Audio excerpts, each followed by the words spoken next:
जिस किताब को आप रेफर कर रहे हैं या जिस टॉपिक को रेफर कर रहे हैं, अगर मैं समझ जाऊं कि व्हाट इज द पर्पस, इस टॉपिक को हम लोग क्यों डिस्कस कर रहे हैं। इंडिया को चेंज करने के लिए सर। ओके, तो मेरा व्यक्तिगत अनुभव है कि किसी भी चीज में हम गहराई में तभी जा सकते हैं अपने अनुभव को उसके साथ जोड़े।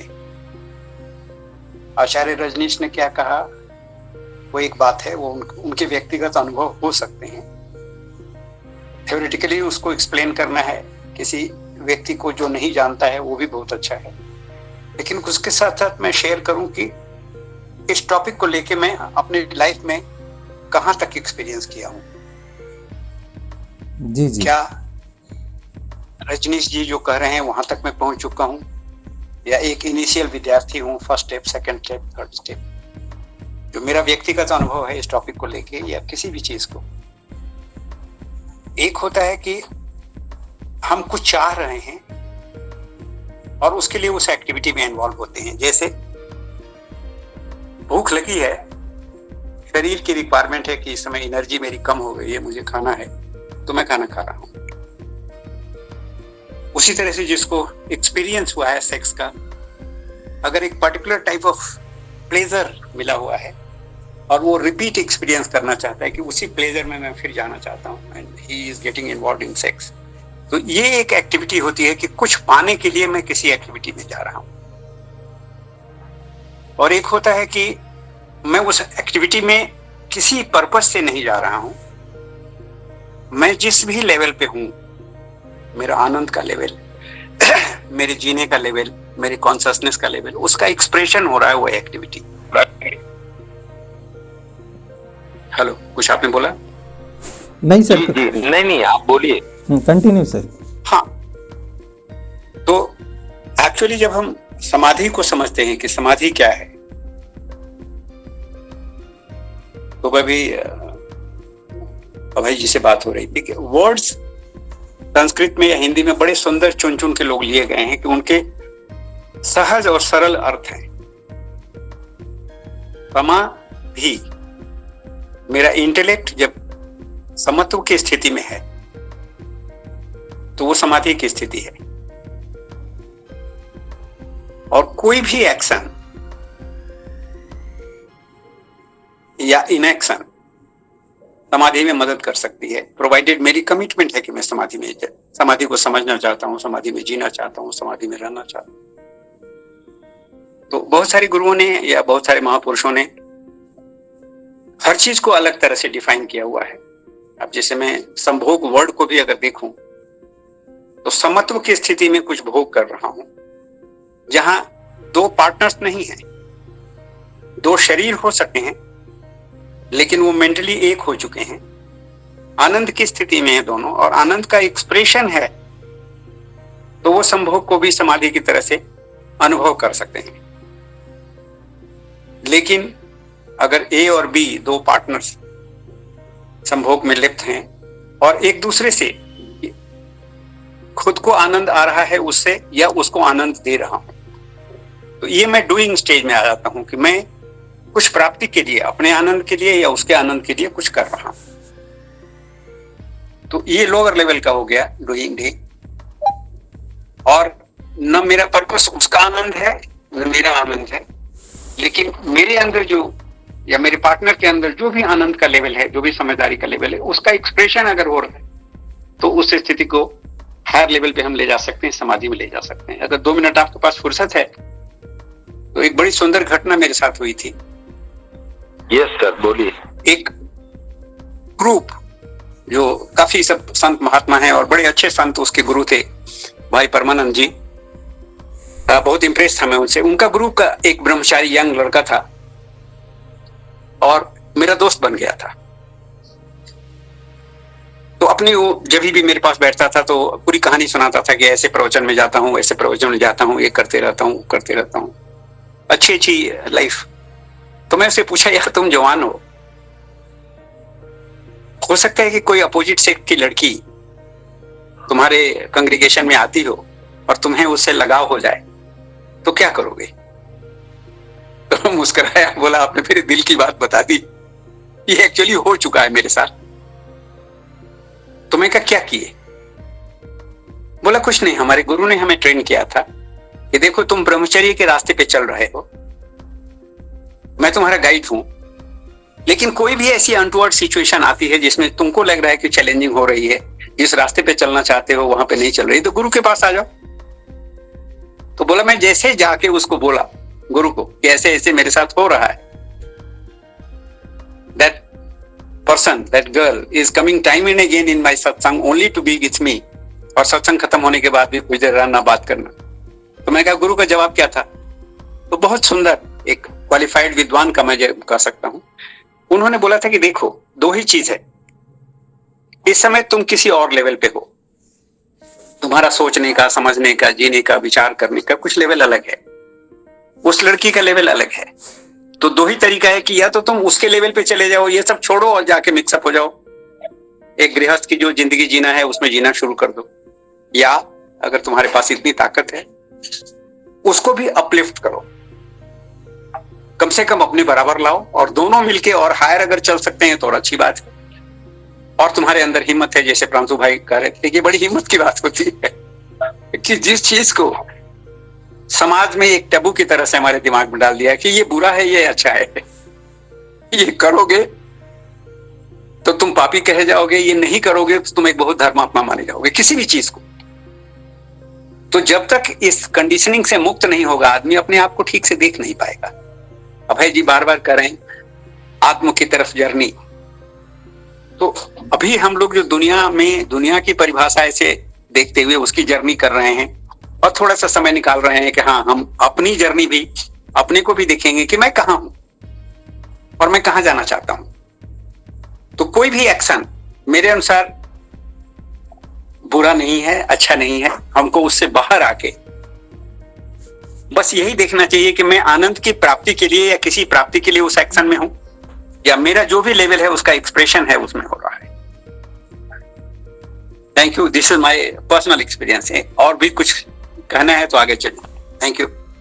Yes, thank you sir, thank you very much. Anand ji आपका स्वागत है।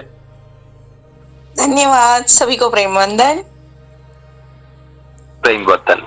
अच्छा सतीश गंभीर जी, अब मैं आपसे गुजारिश करूंगा कि प्लीज आप इस पे अपने विचार रखें, और उसके बाद आनंद जी, आज का टॉपिक है संभोग से समाधि। अभय जी ने चुना है ओशो की, जो ओशो ने इस संबंध में जो कुछ भी कहा है उसके संबंध में हमारी क्या क्या अंडरस्टैंडिंग है उस पे हम लोग बात कर रहे हैं। तो इसके बाद जो है आनंद जी प्लीज आप अपनी समझ, अपनी अंडरस्टैंडिंग सामने रखिएगा। सतीश गंभीर जी, अब आपसे गुजारिश है कि प्लीज इस टॉपिक के ऊपर आप अपने विचार रखें। जी धन्यवाद। मैं किसी विषय पर ज्यादा उदाहरण देके, ज्यादा उसको व्याख्या करके नहीं बोल सकता, बस बहुत कम शब्दों में बोलता हूँ कि जो ऋषि मुनियों ने कहा अंधकार से प्रकाश की ओर या असत्य से सत्य की ओर, और जो ओशो ने कहा संभोग से समाधि की ओर, उसमें कुछ भी फर्क नहीं है सूक्ष्म रूप से। अभय जी कह रहे हैं कि वो जो शरीर वाला संभोग है उसको एक्सपीरियंस करना अच्छे से, तब जाके समाधि की प्राप्ति होगी। तो वहां मेरे को लगता है वो गलत जा रहे हैं।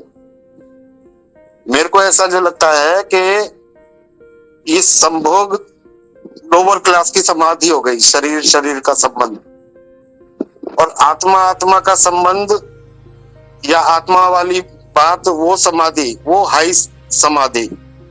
तो लोअर समाधि से हाई समाधि की ओर जाना है। और उसका जो ओशो ने बोला है, उसका उपाय जो हाई समाधि का, वो कुछ इन शब्दों में भी बोला है कि होश पूर्वक जीवन या दृष्टा भाव, साक्षी भाव, इस प्रकार से। बस धन्यवाद। इतने में जो कुछ समझ आए किसी को तो ठीक, नहीं है तो ठीक। Thank you sir, thank you.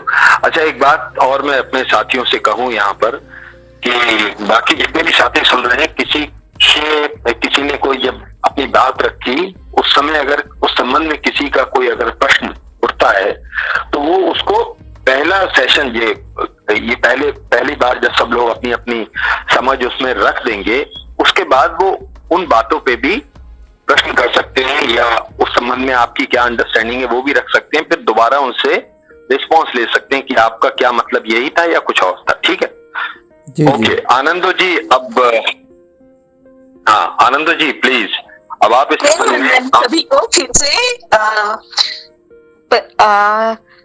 इस विषय में मेरी समझ ओशो के लाइट में 0 के बराबर है, क्योंकि वो किताब जरूर हमारे लाइब्रेरी में कहीं पड़ी है लेकिन हमने उसे पढ़ा ही नहीं है। तो उस संदर्भ में मैं कुछ भी नहीं कह पाऊंगी प्रांशु जी, अभी तक मैंने उस किताब को स्पर्श ही नहीं किया है। Okay okay okay okay. Hello, हाँ हाँ, और उस किताब का शायद ही नंबर आए, क्योंकि पर्सनली अभी मैं सिंगल हूँ और मुझे नहीं लगता है उस किताब की या उसके अंदर के ज्ञान की मुझे अभी आवश्यकता होगी, तो ओके ओके, माफी चाहती हूँ। लेकिन मेरा इस तरह ये है कि जैसे ही हमारे बाकी जैसे भूख लगती है तो हमारा मन इंडिकेट करता है कि आपको भूख लगी है, और प्यास लगती है तो इंडिकेट करता है प्यास लगी है। ऐसे ही हमारे शरीर में जब ये उत्पन्न होता है, इसकी भूख लगती है तो ये भी इंडिकेट करता है। बस जगह क्या है, फर्क क्या है, अति को मैं इसमें बुरा समझता हूं। जैसे खाने में भी समझदारी करनी चाहिए, पीने में भी, और ऐसे ही इसमें भी समझदारी से किया जाए तो ये मतलब एक अच्छी स्थिति और आरामदायक स्थिति में आपको ले जाएगा। जैसे भोजन करने के बाद आपको शांति मिलती है, प्यास पे जल पीने पे शांति मिलती है, ऐसे ही इससे शांति मिलती है।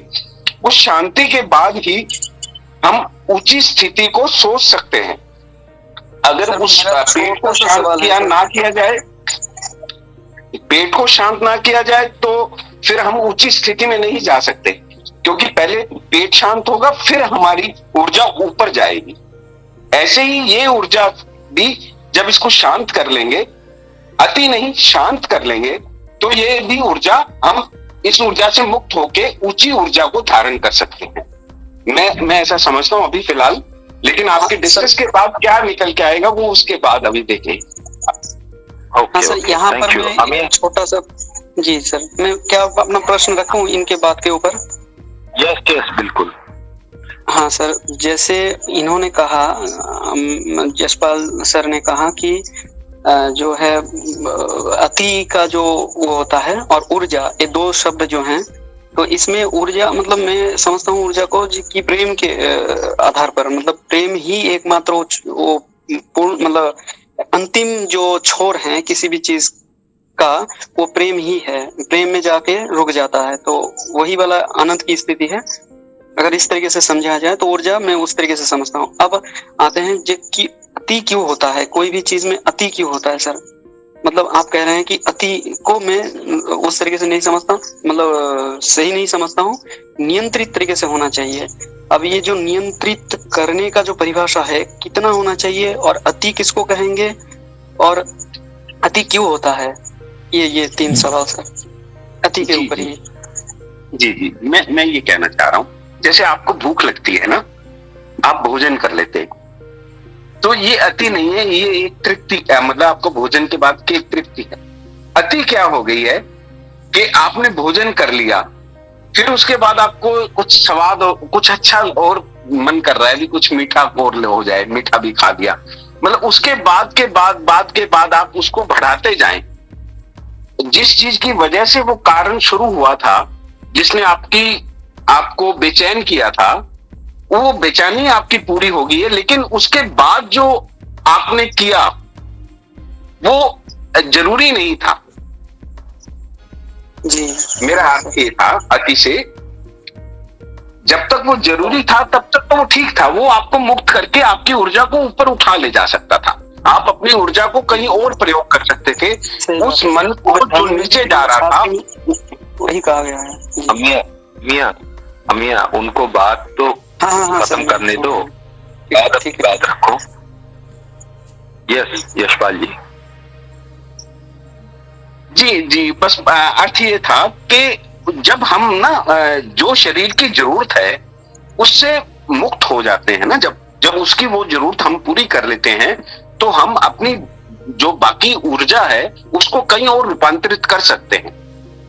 अगर आप उसको भूख को पूरा नहीं करेंगे, प्यास की जगह प्यास को पूरा नहीं करेंगे, तो वो आपको वही सारी आपकी ऊर्जा या जो आपकी सारी चेतना या जो भी कुछ कहें, आपको वहीं पे वो अटका के रख लेगा, उससे ऊपर आपको जाने नहीं देगा।